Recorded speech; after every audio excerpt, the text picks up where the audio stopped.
Modified car. Tell me about the car and how it's been adapted for you. It's a normal brake pedal on which we just mounted a sort of a second shoe where I put my foot so my foot can't slide off and holds my foot in position.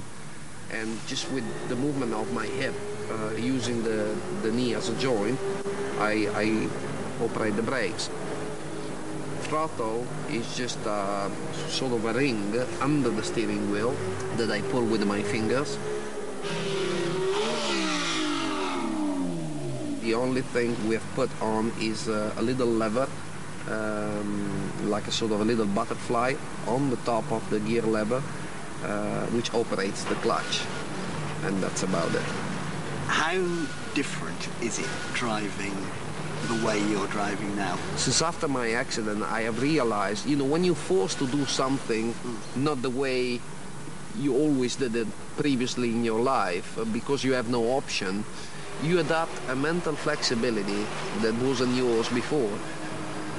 It's interesting you say that, because when people talk to me as a blind person about compensations, and I used to scoff a bit because they'd say, oh, well, you must have better hearing. I'd say, no, I just listen properly. But, I gather they've now done some research which suggests that the bit of the brain that you use for seeing, you also use for hearing, and the feeling is that maybe there's some spare capacity. Is there a parallel there with you? Maybe you're using your brain in a different way?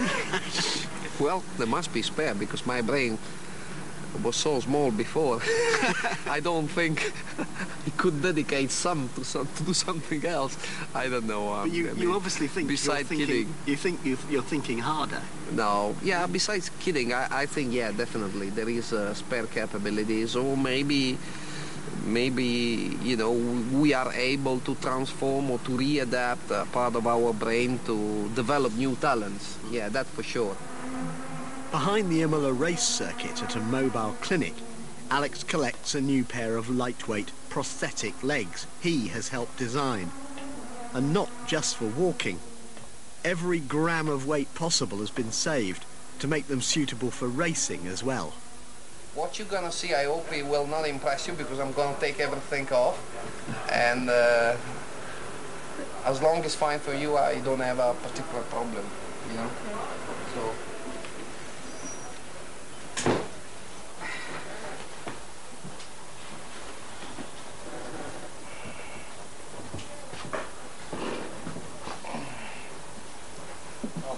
Questo è buono.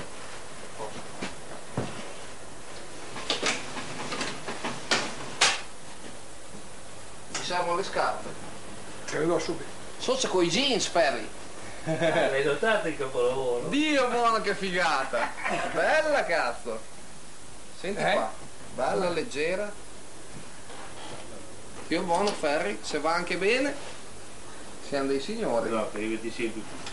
Unusually for recent amputees, Zanardi has only needed one pair of prosthetic legs in over 2 years. Though he may laugh it off, changing legs is a big deal.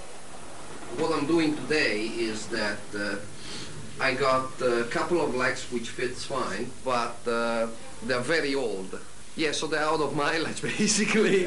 So what we did, we just copy those ones which fits fine for me, and they reproduce 2 new ones with exactly the same mechanisms. There's a flexible foot. There's many different kind of feet. Sorry. There's a tube which connects the foot to the knee joint. The knee joint is basically made in a way with a double joint.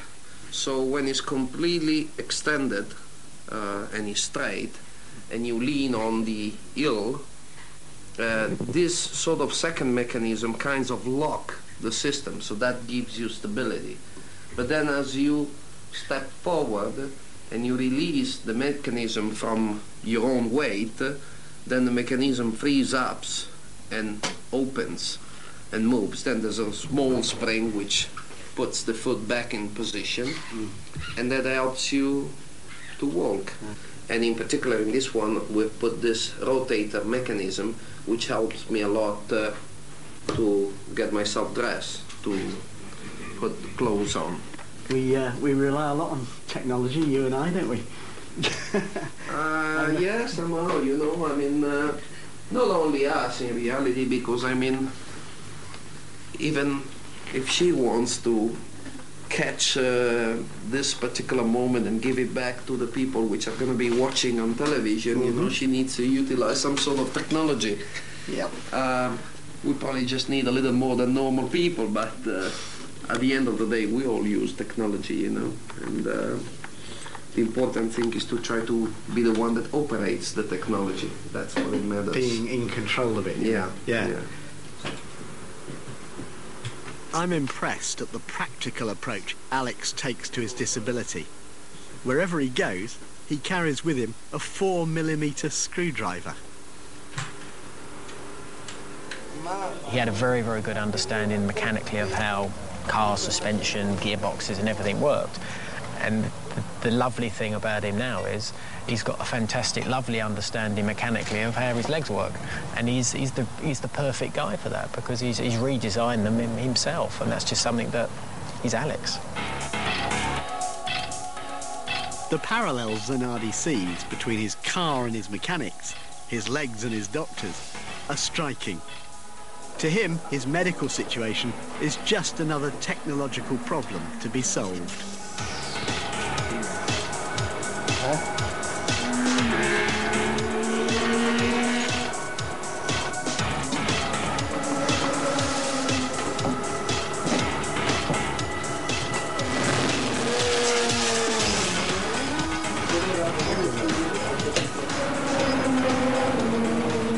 The incredible thing is that when I stand up, I feel pressure on the feet, you know? I feel my feet like they're mine. I tap the ground, and I feel right now I'm tapping with the heel, not with the point of the foot.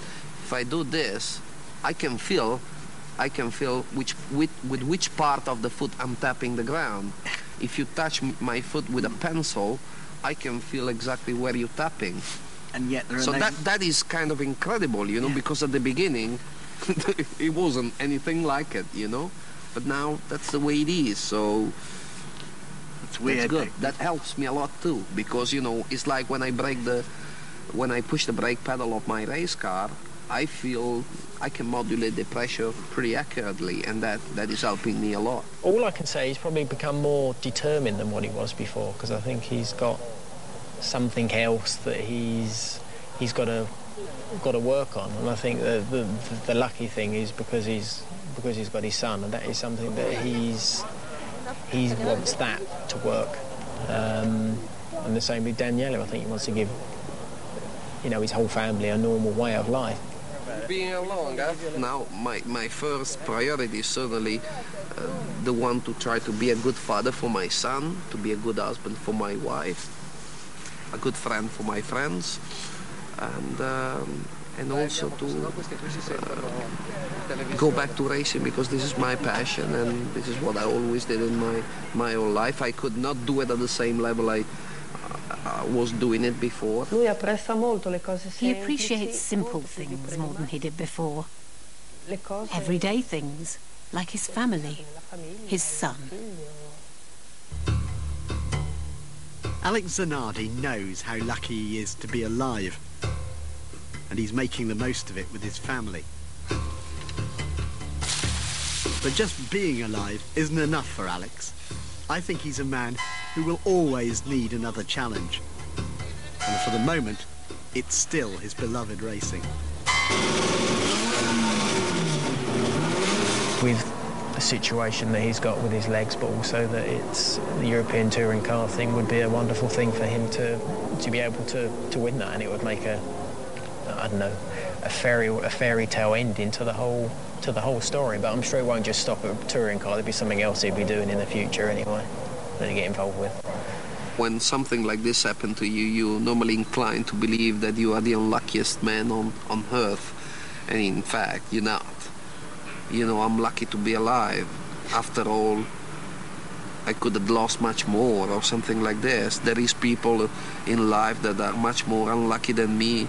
Nevertheless, they go on with their life and they find more than one reason to smile.